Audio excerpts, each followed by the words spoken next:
If you were rich in London in 1904 and wanted silence, you asked for it in French. You walked into a glassy barn of a showroom in Fulham called Lily Hall and saw names that sounded like opera houses. Panhard, Moores, Minerva. The smell was varnish and petrol and new money.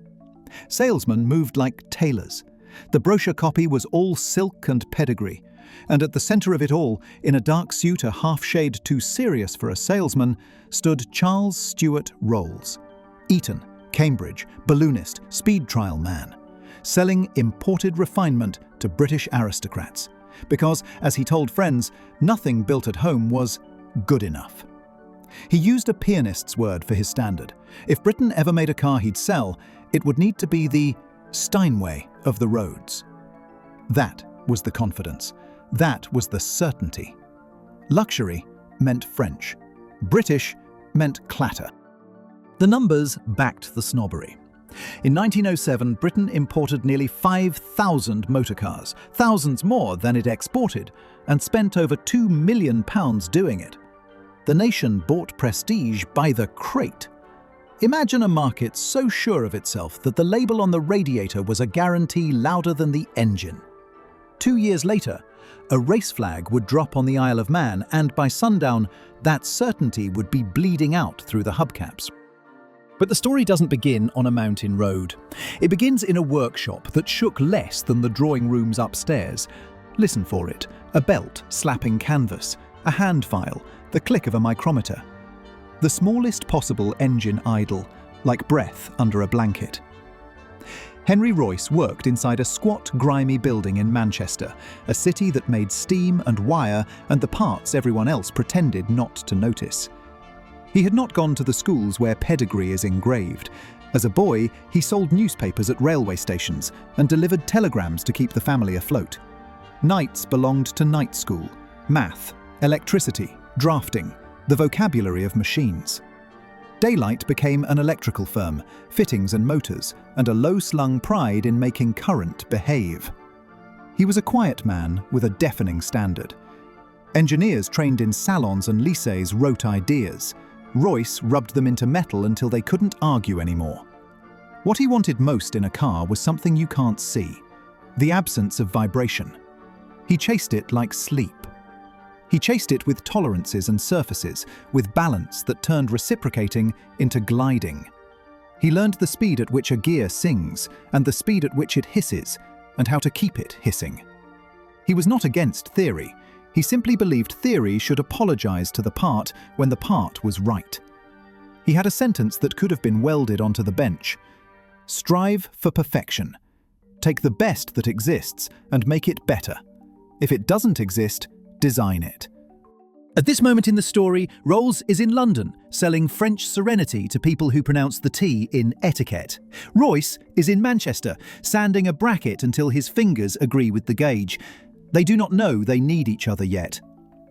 The connector is a man named Henry Edmonds, an electrical industrialist with inky fingers and clubroom access. He listens to the way Rolls says "good enough" with a sadness you only hear from someone who actually loves the thing he sells.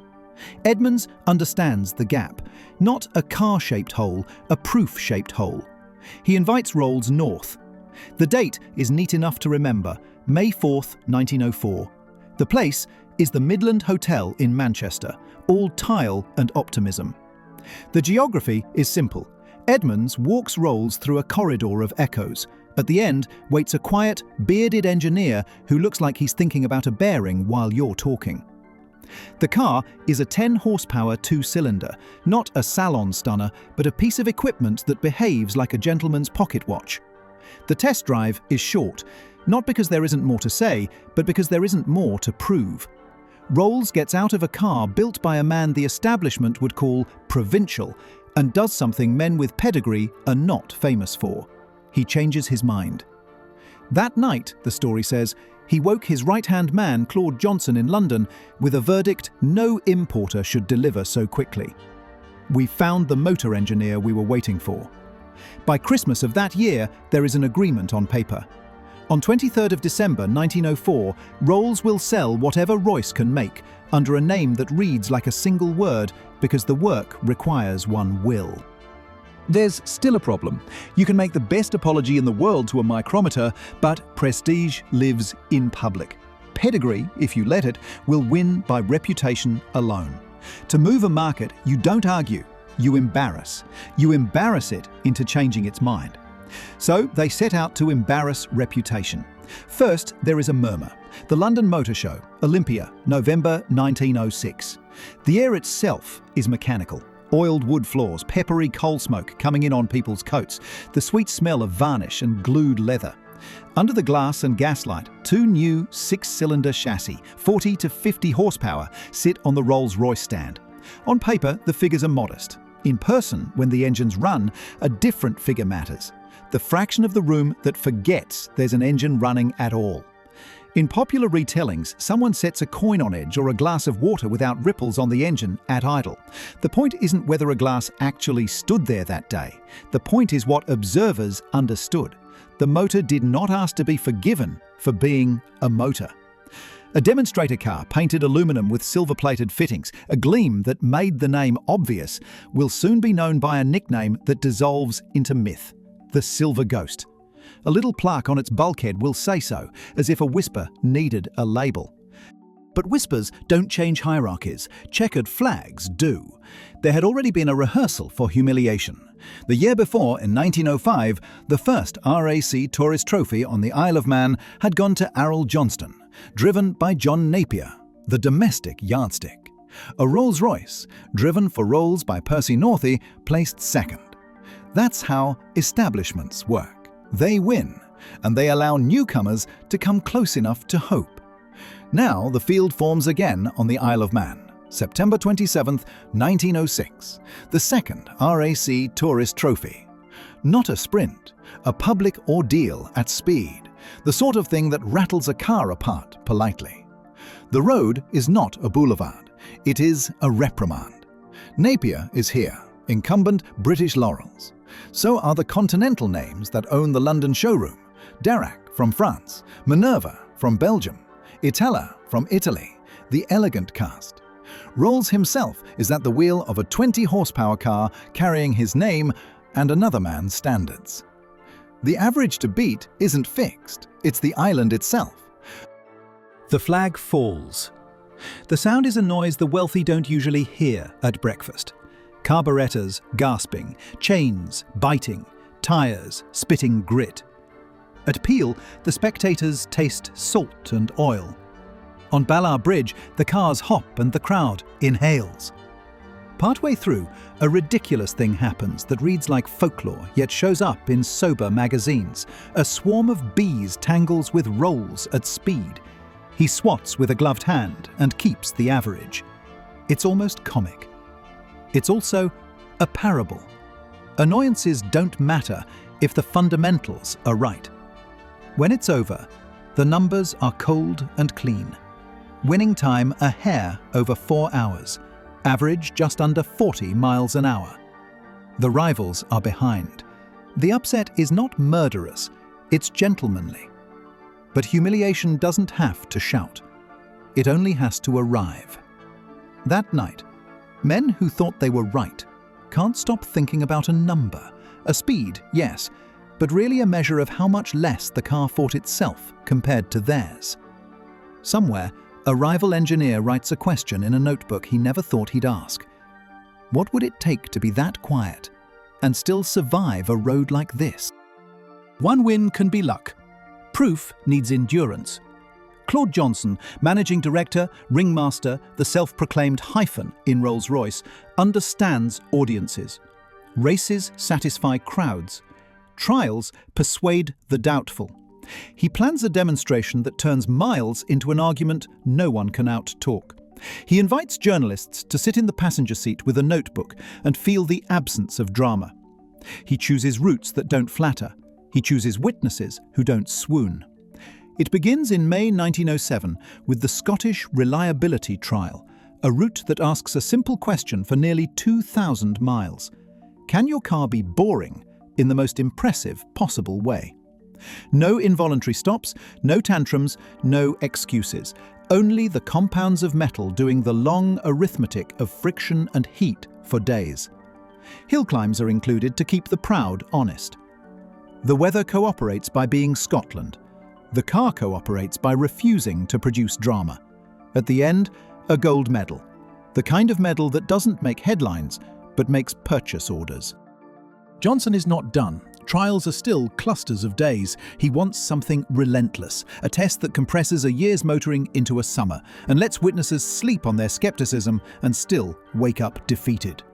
The demonstrator is a car with the sheen people now recognize.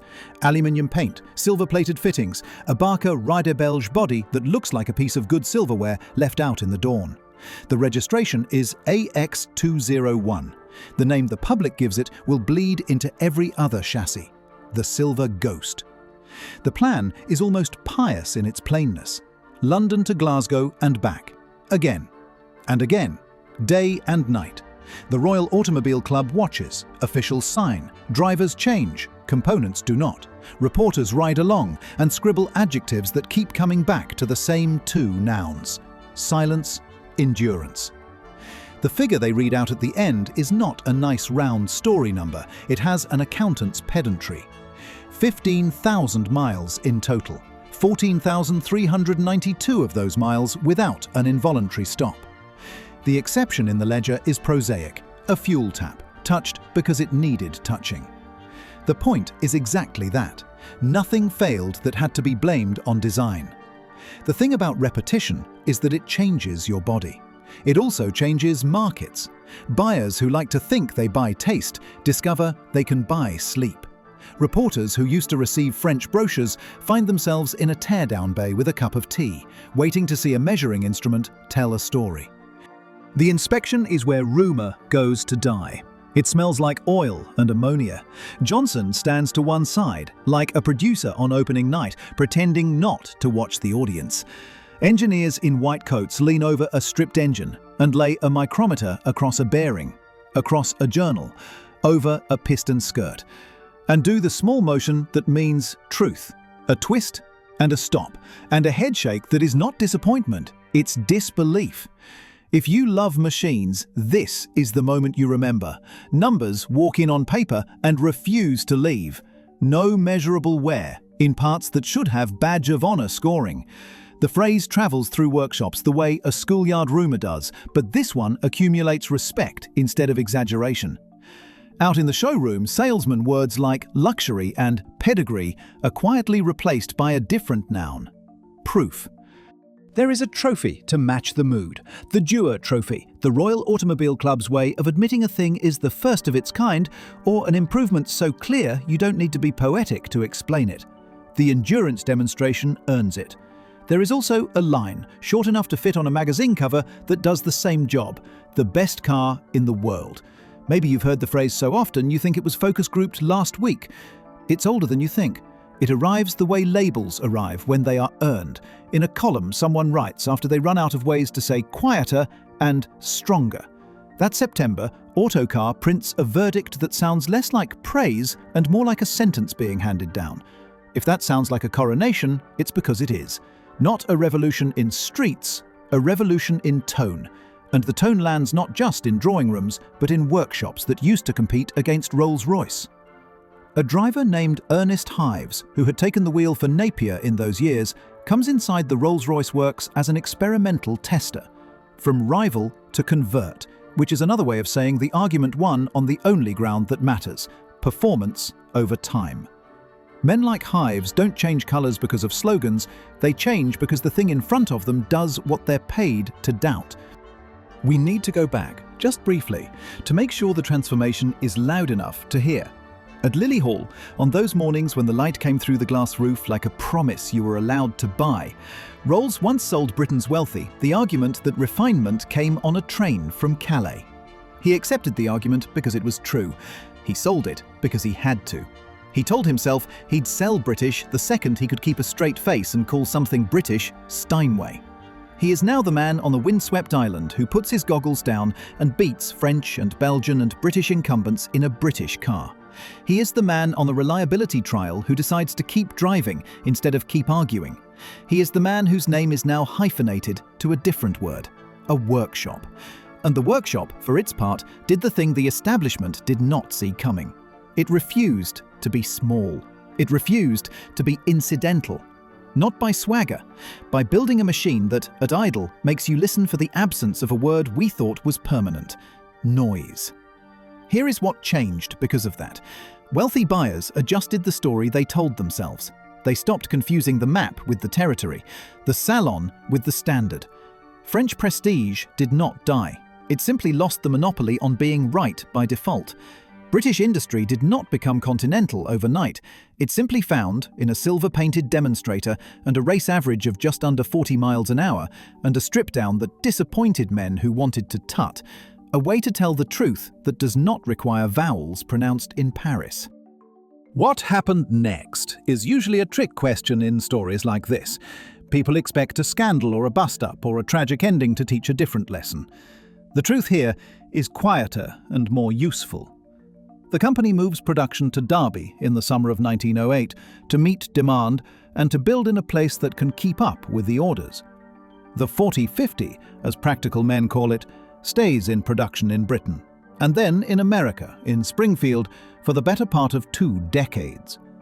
7,874 silver ghosts in all, an absurd number for something that began as a murmur at a motor show. The nickname spreads from one demonstrator to the entire breed. The owners change, the engines evolve, the magazine covers change fonts. The transformation, the real one, is in what the market thinks the word luxury needs to do to earn its vowels. It needs to work. It needs to keep working.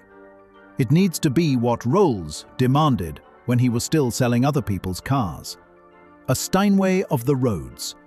Not in mahogany, but in metal. If you want enemy eye testimony, it is there in the arrangement of facts that require no insult. A British importer who bet his livelihood on continental Polish changes his business model after a single afternoon drive in Manchester. A domestic racing establishment that wore laurels in 1905 watches a newcomer win in 1906 at an average speed that used to belong to other flags.